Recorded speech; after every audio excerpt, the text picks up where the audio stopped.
Well, this is our Gearing Up feature where we highlight equipment used by weatherization crews in the field. With all the new crews starting up and some crews looking to upgrade, there's a real need to figure out what other groups are doing.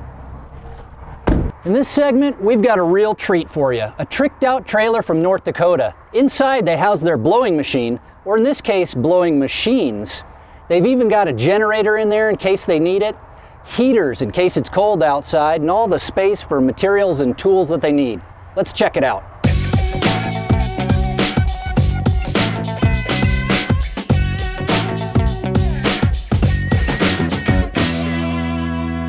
Morning, my name is Dale Barth with Dickinson Community Action, Dickinson, North Dakota.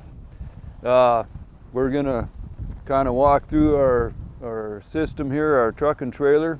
Right now we have a 1-ton dually pulling it. One thing on the trucks, you want to make sure that the truck is going to be capable of hauling such a heavy trailer. I strongly urge you to get duals on it, more stability, more payload.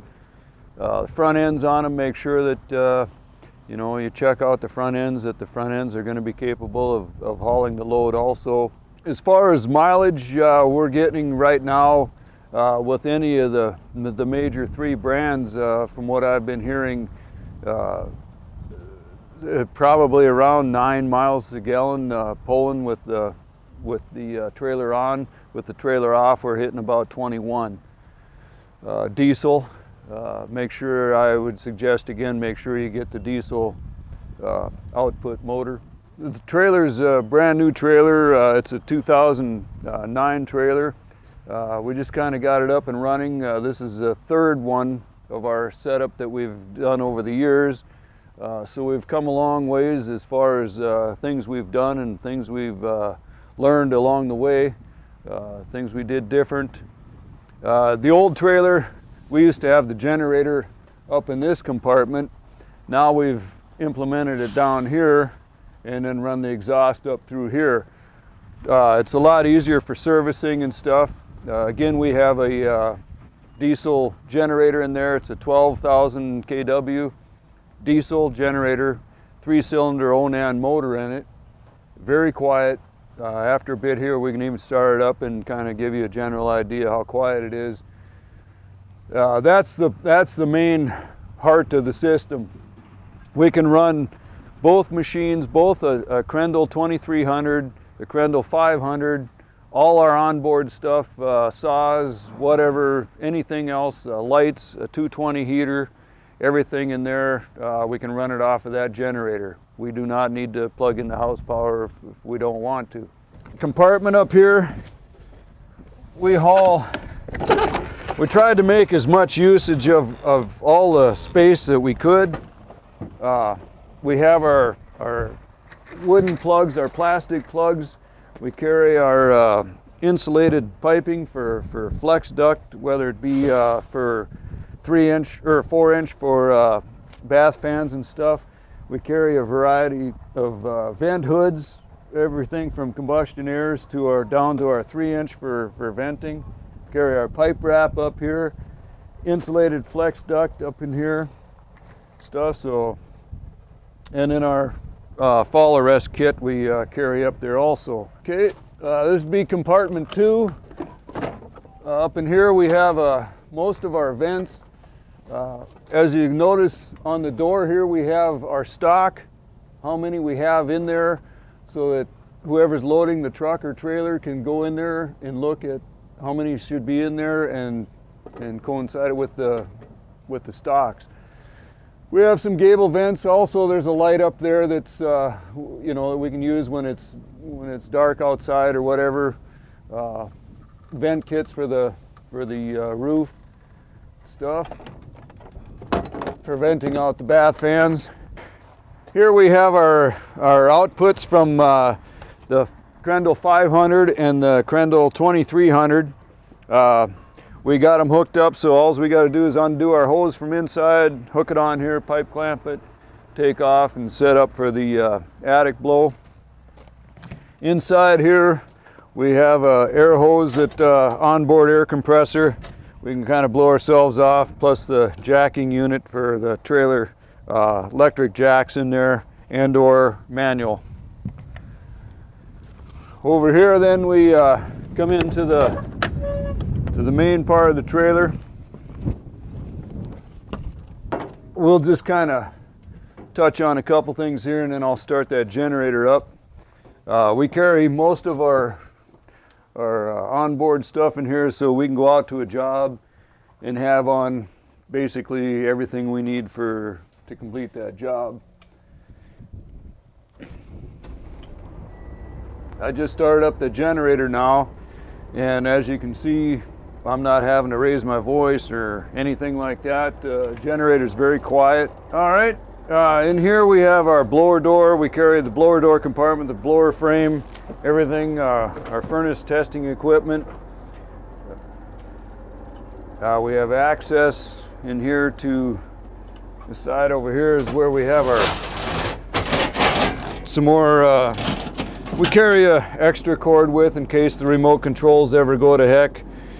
We have problems with them, then we got remote control cord that we can run either machine. We have our in-house 12-volt battery back there for the generator. We carry 38 bags of cellulose insulation here on board in the bullpen. We have a pretty good lighting system in here.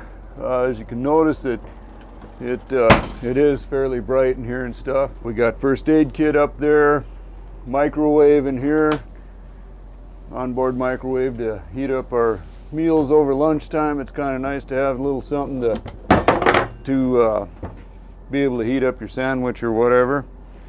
And here we have access to tool storage in here.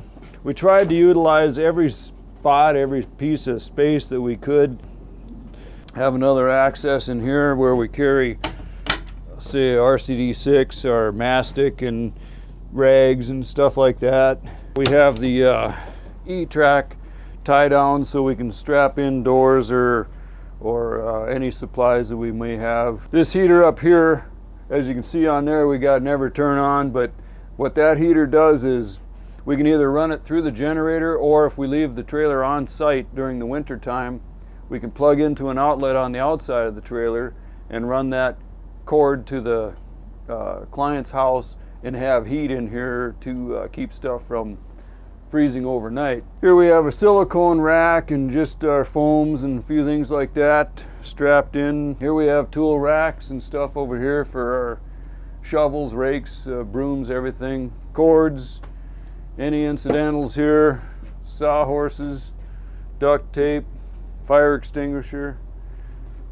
Inside here we have our material safety data sheets.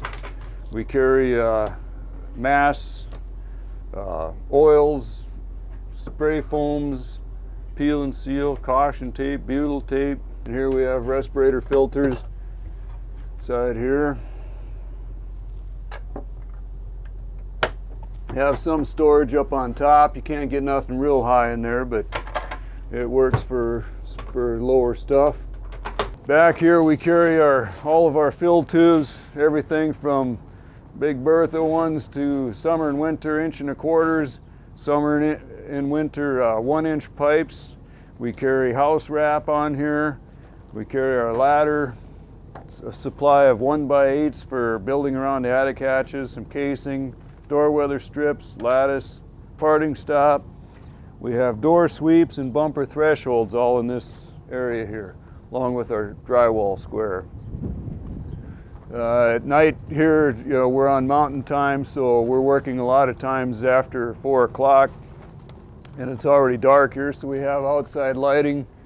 These here hoses are drop-down hoses down to 2-inch. That way we can hook on to any of our hoses or our insulating tubes from 1-inch to 1.25 inch here. All the outlets back here are ground fault. They're all hooked onto the ground fault onboard generator. We got some rollers underneath here that they're supposed to be out here toward the end. As you can see on the other side, we went down a little dirt embankment there in someone's yard.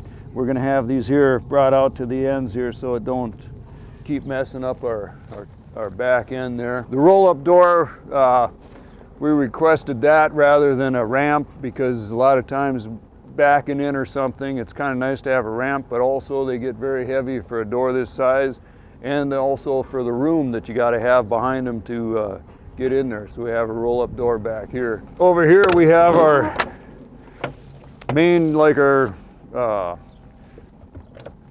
power tools, clutch drills. Everything's kind of marked, you know, where we store everything. We have a supply of different fittings and stuff for our hoses. We have screws, nails, shims in this drawer here.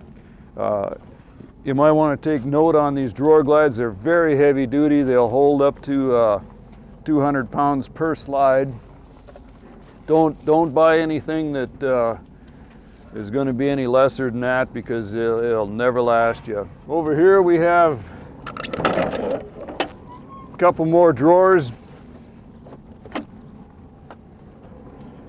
We have, again, some more duct tape.